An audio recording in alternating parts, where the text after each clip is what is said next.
do not remove the cover of your body inside the museum as a sign of respect to the relic of Buddha. Any kind of food, drinks, pets, and smoking are not allowed. Live streaming, video recording, and drone are not allowed during the tour. And to those who have children, please be responsible in looking up your children at all times. And please, mom, sir, don't get lost. Always follow the tour. Today you are here, standing at the beautiful viewpoint that reflects the concept and ideas of Kunlek and Kunpapay Biryapan, presenting to all of you the three masterpieces of Kunlek Biryapan here in Thailand. The first masterpiece of Kunlek Biryapan was built in 1963. The ancient city museum was built in 1963 to show to people that even Thai society comes from different races, religions, traditions, and culture that can live together harmoniously. The second masterpiece of Kunlek Biryapan was built in 1994. The Irawan Museum was built in 1994 to let people know that every religion teaches us to be a good person with a good intention.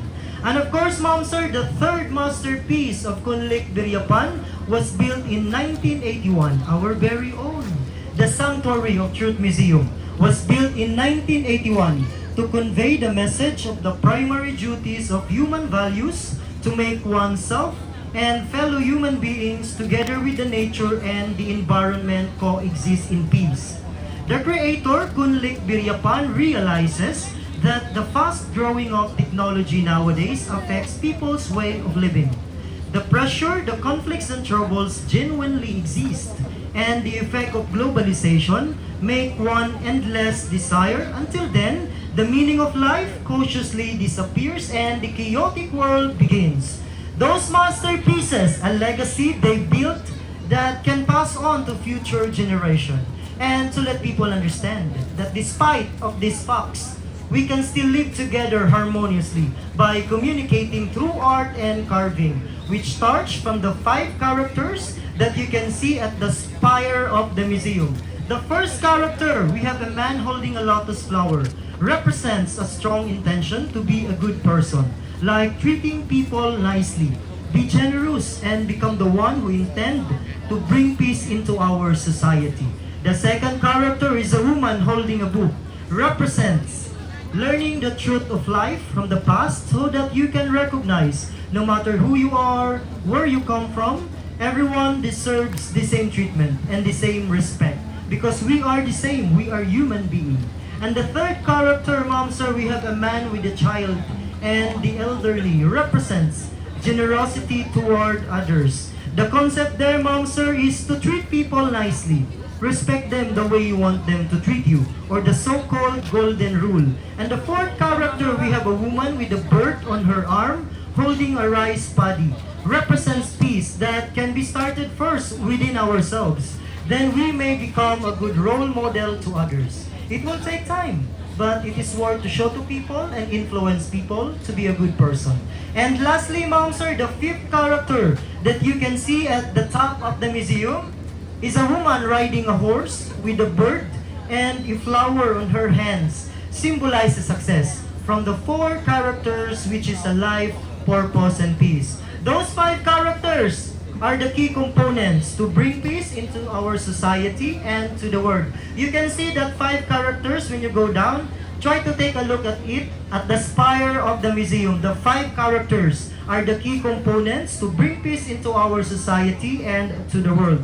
And for the English tour, before we open the gate, I'd like to reiterate to all of you to please always wear your helmets inside the museum for safety purposes because our museum is currently in refurbish. Rest assured, mom, sir, that all helmets are clean and sanitized. And please do not remove the cover of your body inside the museum as a sign of respect to the relic of Buddha. And also, mom, sir, the most important thing is to please double check your belongings, your valuables with you, that no items left inside the museum. Thank you. And for the English guided tour, please receive helmets for your safety.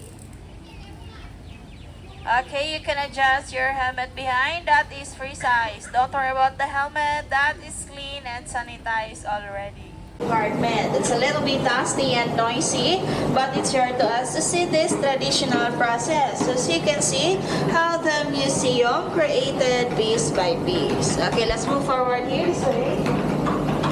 Okay, so everyone, as you can see our carving artists do their work patiently.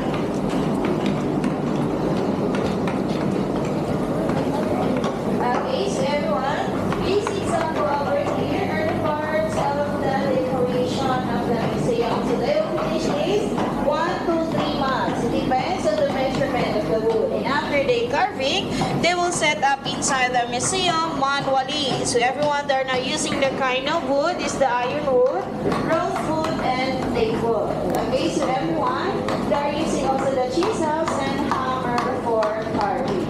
Okay, so everyone to right side are the biography of the father. He has 3 masterpieces and 3 different places. The first one is the Ancient City Museum, was built in 1963. And the other one is the Erawan Museum, was built in 1994. And our very own Sanctuary of Truth was built in 1981. So everyone, our museum is now almost 44 years. Okay, let's move forward here.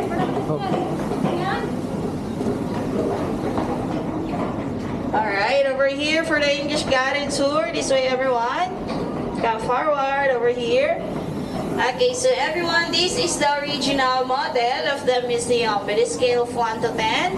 1 centimeter here and 10 centimeter over there. We demonstrate first here before we conduct the real works. Our museum is different from the other places because we didn't use nails. However, you might see some nails inside the museum. That is only temporary to fix and to fit the wood. And after that, we remove the nails and replace the joint techniques. Alright, so everyone, I will show you the joint techniques over here. Please come forward this way. Alright, over here. Okay, this way, everyone. Alright, over here for my group, this way. Okay, so everyone, this is traditional joint techniques that we use at the museum. So we use this, wooden pin and wooden wedge. We use this to lock the wood, to replace the nails. Alright, we lock like this. Again, everyone, for the walls, we use this butterfly joint. Alright, and at the back are the carving decoration. And if we want to add more, we use this long dovetail to add more and more artwork. And everyone, for the columns, we use this carrying poles. So everyone, by the way, we have 170 poles in total inside the museum. Okay, we lock like this, and the outside is the decoration. And everyone, for the floors, we use this tongue and groove. Okay, we lock like this. Okay, everyone, this knowledge is from the Pattaya, ancient Thai workers, passed on generation to generation. Alright, everyone, after the tour, you can come back here. You can experience how they carving. You can approach our staff over here, and you can also take a photo with them. Alright, so everyone, before we proceed inside, I'll give you 2 minutes to take a photo over here. After that, we will continue our journey. Okay, don't go far, everyone. Don't leave me alone. That is one of the Indian artwork here.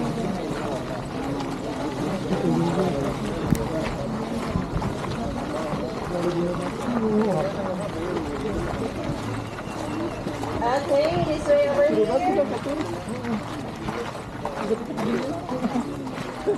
Okay, for my group, this way. Alright, to everyone, this is the famous spot to take a photo here in our museum. Okay, so this is Singha Banchorn, our royal balcony. This is decorated by Bura Nakatajar. Inside of this are the branches of flower. It refers to wealth, happiness, beauty, and creativity. Alright, so later on you can come back here. You can stand up there. Okay, and one of your friends will sacrifice to go down here so that you have a beautiful photo Instagram. Alright, so don't miss this spot, the balcony. Okay, later after the tour, you can come back here. This way, everyone.